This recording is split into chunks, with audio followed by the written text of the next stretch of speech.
یہ بھی بدنصیبی ہے کہ اس قومی اسمبلی کا لیڈر آف دا ہاؤس وزیر اعظم ہاؤس میں موجود نہیں تھا. ایک وزیر نے کہا کہ یہ قرارداد جو ہے اس میں تبدیلی نہیں ہو سکتی کیونکہ ہم نے معاہدہ کر لیا ہے, ہمارے وزراء نے معاہدہ کر لیا ہے اور اس میں اب تبدیلی نہیں کی جا سکتی.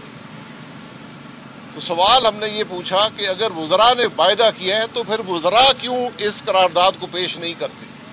وزراء وہیں بیٹھے ہوئے تھے. ہم نے کہا کہ ان میں جرت نہیں ہے کہ یہ قرارداد پیش کریں. احسن اقبال صاحب نے اپنی تقریر میں کہا کہ یہ اتنا بڑا معاملہ ہے کہ اس ملک کا وزیر اعظم فخر کرتا کہ میں خود ہاؤس میں جا کر اس معاملے پر قرارداد پیش کروں گا. فخر کرنا تو دور کی بات ہے, نہ وزیر اعظم موجود نہ اس کے وزراء جو وہاں بیٹھے ہوئے تھے ان میں اتنی ہمت تھی کہ یہ قرارداد پیش کر سکتے. قرارداد آپ پڑھیں, میں اس کے بارے میں الفاظ استعمال نہیں کرنا چاہتا, لیکن یہ اس حکومت کے ہر دوسرے کام کی طرح معاملے کو ایک طرف ہٹانے والی بات تھی. ہم نے یہ کہا کہ جو آپ نے ایگریمنٹ کیے ہیں وہ آپ اس قومی اسمبلی کے سامنے رکھیں, وہ پوشیدہ کیوں ہیں؟ اگر حکومت معاہدے کرتی ہے, ان معاہدوں کی توثیق پارلیمان سے چاہتی ہے تو یہ پارلیمان کا حق ہے کہ معاہدے اس کے سامنے رکھے جائیں. حکومت کی پالیسی کیا ہے اس کا کوئی ذکر نہیں ہے. پارلیمان کے سامنے یہ کہا جاتا ہے کہ فرانسیسی سفیر کو ہٹانے کے معاملے کے بارے میں پارلیمان بحث کرے. پارلیمان اس معاملے پر بحث کرتا ہے جو حکومت فیصلہ کر کے پارلیمان میں لاتی ہے. اگر فرانسیسی سفیر کو ہٹانے کا وعدہ آپ نے کیا ہے تو پھر فرانسیسی سفیر کو ہٹانے کا وعدہ آپ نے کیا ہے, کسی معاہدے کا حصہ ہے, پھر آپ یہ فیصلہ کریں اور پارلیمان اس کی توثیق کرے گا. تو آپ حکومتی کام پارلیمان کے ذمہ نہیں ڈال سکتے. جو کچھ فرانس میں چارلی ہیبڈو نے کیا, وہاں پہ ان کے صدر نے جو بات کی, پوری اسلامی دنیا احتجاج, سرپا احتجاج ہے اس پر. ہمارے حکومت کو تو آج یاد آئی ہے بات. ہم نے یہ کہا کہ یہ معاملات سارے پارلیمان کے سامنے رکھیں, حقائق پارلیمان کے سامنے رکھیں. ہم نے یہ کہا کہ جو لوگ شہید ہوئے ہیں, چاہے ان کا تعلق پولیس سے ہو, مظاہرین سے ہو, عام شہری ہوں, جانوں کا ضیاع ہوا ہے, اس کا ذمہ دار کوئی ہے؟ کس نے کیا ہے؟ کون ذمہ داری اس کی اٹھانے کو تیار ہے؟ کس کی ذمہ داری بنتی ہے؟ اس کا کوئی جواب نہیں. اس قرارداد میں ایک بات رکھی گئی ہے کہ کسی کو اختیار حاصل نہیں ہے کہ وہ حکومتی معاملات میں مداخلت کرے, سفارتی معاملات میں مداخلت کرے.